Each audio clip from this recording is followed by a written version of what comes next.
Let's go, girls. Welcome to Talk Wealthy to Me. I'm Michelle Taylor, founder of Women in Wealth.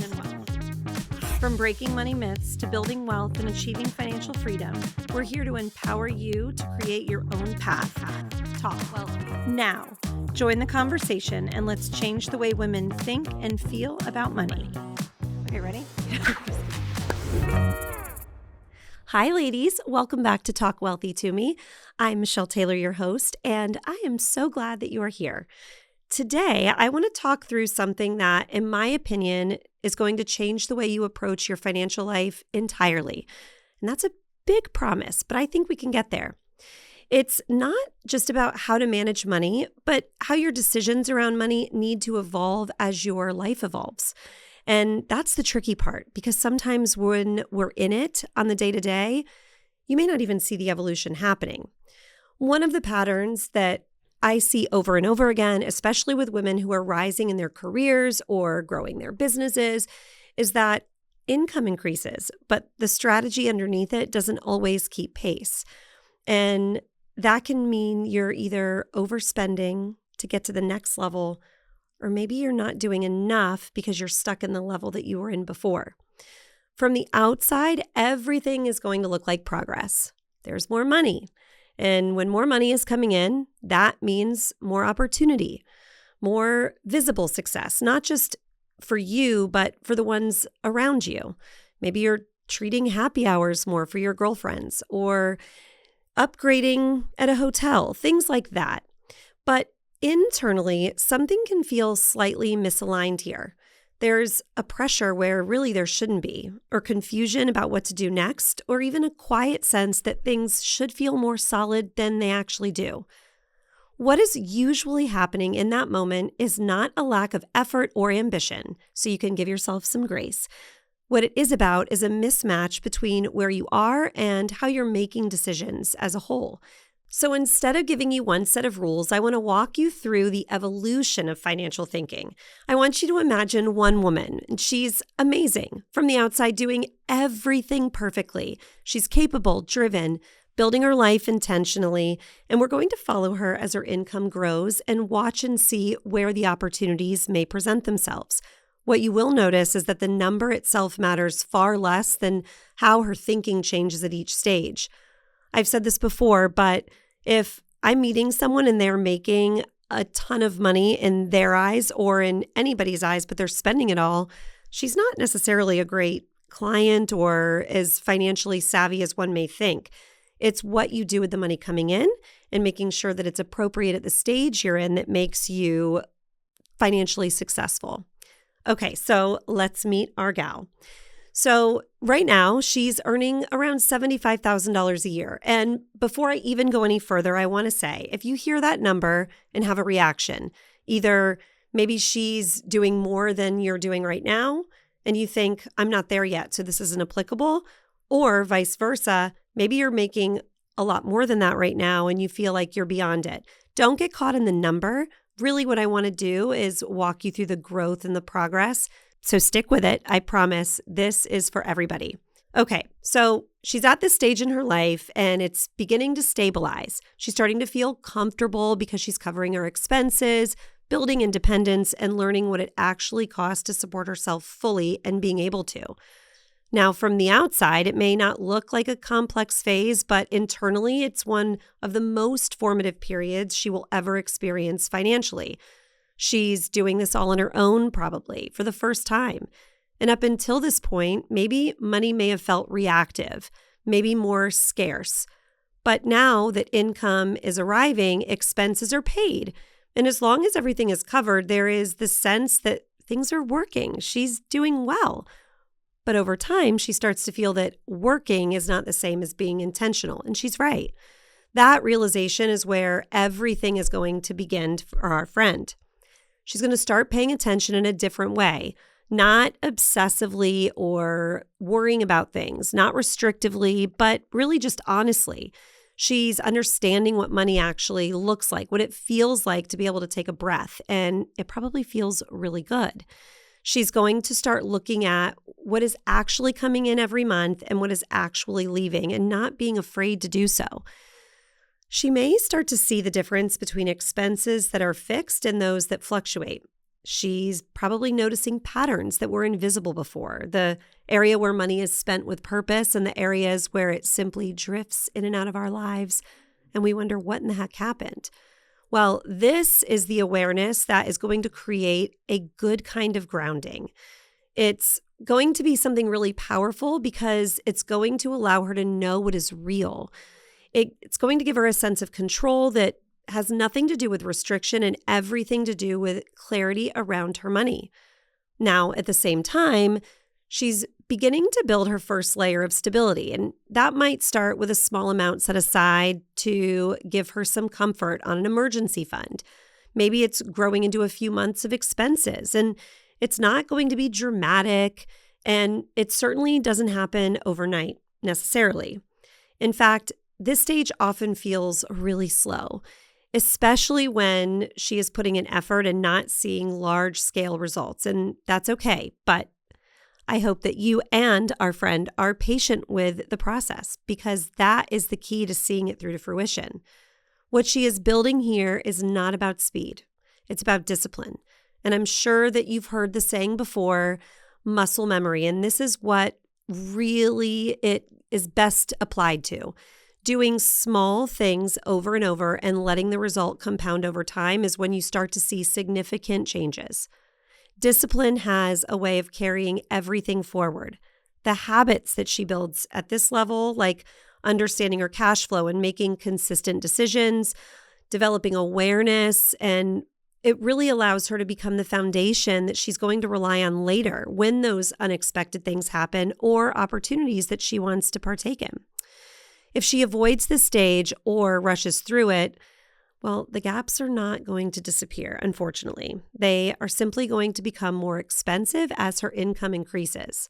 And that may be a little bit jarring, but it's true. The gaps widen when you least expect them to. Now, a common misconception at this level is the belief that earning more will eventually solve everything. It doesn't. What actually happens is that without awareness, more income simply creates more movement. It does not automatically create progress. So give yourself some grace, again, because we've all been there. And it's something that's easy to work through. You just need to recognize it and take the next best step forward. Okay, so now our friend is seeing herself in a position where her income has grown. Now it's doubled. Now she's up to $150,000 and her life is really starting to expand. She's got more flexibility. She has more room to make choices, and that feels so good. I often say that wealth, true wealth, is just having the flexibility and ability to make choices that feel good or leave situations that don't. And this is a game changer. So as her lifestyle starts to reflect this progress in visible ways, she may actually start to move into a better living space, maybe traveling more freely, allowing herself to book a nicer hotel room or not take those inconvenient flights that have 5 stops because they're less expensive. Now she's investing in convenience and beginning to shape a life that feels more aligned with her success. I sometimes joke and call this the convenience tax that comes with success. And it, again, feels really good and will definitely be a motivator to keep things moving in this direction. Now, this also is where things become more nuanced. Nothing feels tight in the same way it once did, and that can create the illusion that everything is working as it should. Yet, this is often the stage where progress quietly slows, not because she's doing anything wrong, but because of the nature of her decisions and how they have changed. Lifestyle expansion is a beast, and this is where it happens. Sometimes this is the most dangerous place to live when it comes to income because you're making enough to not pay as close attention, and lifestyle creeps change everything. Slow leaks are dangerous, and this is where it happens. Each increase in her income is probably creating an opportunity to upgrade something. And over time, those upgrades begin to feel normal rather than intentional, and you're always chasing it. What once may have felt like a luxury now becomes an expectation. And without realizing it, her baseline has totally shifted. At this point, the question that she's asking isn't, can I afford this? But it's now, what will this require me to maintain?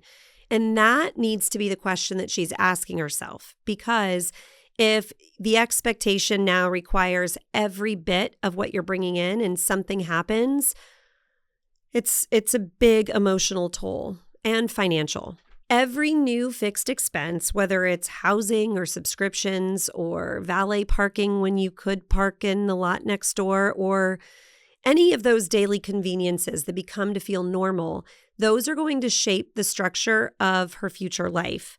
The less flexible she is when circumstances change. Flexibility, more than anything else, you guys, is what creates freedom. Don't forget that. The higher your fixed expenses are, means you're, again, chained to your money instead of it being the other way around. That's what people reference when they talk about, buying a house. And just because you get approved for a big mortgage, you don't want to be house poor. This is what that means. You want to allow flexibility to be baked into your plan, because that's where happiness around finances really is coming from. Okay, so when this is her thinking, that's when things start to evolve again. Maybe she's moving from simply managing her money to now directing it, giving it a job. When her income is increased, she does not allow that increase to disappear into her lifestyle automatically. Sure, it's fun for those life upgrades, but it's all about balance, right? We all know that. This requires decision making. A portion may support her present life, while another portion is intentionally redirected toward building her future, because we're all moving and growing towards something bigger, I hope. And investing becomes consistent at this stage. It's no longer something that she's doing when she happens to have extra funds available or gets a raise or a bonus. It becomes part of the structure of her life. Money moves with intention, often before she has the opportunity to spend it anywhere. And then what's left, she can still enjoy. But what tends to go wrong here is the assumption that consistency will happen naturally. It doesn't. It takes muscle memory. In reality, consistency is totally designed. It doesn't happen by mistake. Without you designing it, this stage can turn into a cycle where income rises and disappears just as quickly, leaving very little behind to show for it. And that does not feel good. Internally, this is where her identity begins to shift. Maybe she's no longer someone who simply earns well. Maybe now she's thinking about someone who is becoming a woman who's building. And that is the goal for all of us. Now, when her income reaches $300,000, the conversation is going to change once again. From the outside, this looks like a major milestone. There's strong earning power, expanded opportunity, and a level of financial success that once felt so distant. Yet, this is often the stage where a new kind of question begins to surface. If I'm making so much, why does it not feel like I'm getting ahead in the way I expected? And if she's asking herself that question, it's not because there's no effort, it's just structure. I remember when I was first starting out in my career and thinking, I want to have this amount in savings. And it felt like a really big goal. And when I got there, now it feels like, does that number need to move? And again, it goes back to, what do we really need to keep aside and set in cash that's not doing anything for you? Again, if you don't have any structure, you're not going to know the answer to that question. Don't let money sitting on the sideline feel good, because it should be evolving with you. What once was a huge stretch goal may now not be enough, and vice versa. So at this level that our friend is at, income is no longer the primary constraint. She's got the money coming in. Now the risk is shifting more towards inefficiency. Money is moving at a higher volume, which means that any gaps in the system have become much more significant. Taxes are taking a much larger share than they once were. Unstructured funds, like I just mentioned, maybe sitting idle and not doing anything for you. And a high level of spending can absorb income without contributing to long-term growth. Your thinking has to evolve here again. And I'll be the first to say it is a lot of fun to enjoy the fruits of your labor, but you need to be moving the needle in all directions, not just your spending. So our friend is going to start to focus on conversion, not just how much she's earning monthly or annually, but how much of what she earns is actually turning into an asset. I had a guest on the podcast several months ago that said she'd rather be buying buildings than Birkins. And that really resonated with me because the short dopamine hit of buying something that you love is really great. But what's it doing for you in the long term? And that's where the thinking has to shift. Now, at this level, our friend is really paying attention to where her money is positioned and whether it's working or waiting or lazy on the couch living in your basement. She starts to evaluate her financial life in terms of outcomes rather than inputs. Net worth becomes more meaningful than income, and you guys, that should always be the case. Income is not what you should be chasing. Just like if you're a business owner, it's not about chasing revenue. It's about chasing margins and profits, money that you're actually keeping. So, how does that work? Well, you need to be thinking about what you're building and making sure that it is not just what income is being generated. It's about the big picture, the building that you're building, because the foundation is there. Ownership takes on a much deeper meaning as well. She's not only acquiring assets at this stage, but thinking about how those assets grow, how they are structured, and how they function independently of her daily effort. This is passive income. If we can get to a point where your assets are bringing in money and you can count on that and they can pay for your fixed expenses, that is where true financial freedom really starts. So in this situation, her decisions around compensation and investments and business structure, they're beginning to carry a lot more weight. And hopefully she has somebody that's helping her through all of this because it gets way more complicated. Now, inefficiency is becoming much more costly. Small misalignments, when repeated over time, can lead to significant losses in potential growth. What often goes wrong here is the assumption that high income will naturally lead to wealth. It doesn't. In reality, wealth requires intentional conversion, a plan, a strategy. It requires decisions that turn income into something that compounds and works for you all the time and is generational. Without that shift, it's entirely possible to earn at a high level, sure, but you're still going to feel like progress is a lot slower than it should be, and likely that your income is only supporting your lifestyle. If we continue following her, there's another transition that begins to take shape. It doesn't happen on an exact number, but it often emerges somewhere beyond the point that we're at now, closer to 500,000 and above. And this is where the conversation needs to move way beyond accumulation. We've been there, we've done it. Up until now, she's been focused on building, whether that was building income or building stability or maybe building assets like she should be. All great things. But now at this next stage, a different question needs to bubble to the surface. And that is, what is all of this actually for? This is where legacy thinking begins to enter the picture. And legacy in this context is not abstract. It's practical. It shows up in decisions about how wealth is structured, how it's protected, how it moves over time. Where does it go at the end of the day? She starts to think about her money not just as something that's supporting her current life, but as something that carries forward and maybe transfers to future generations or causes that she cares about. She's becoming more aware of how her assets are held, how she owns them, how they're transferred, and of course, how they're preserved over time. And if this sounds complex, it is. Complexity at this stage is not only in the numbers, it's in the responsibility.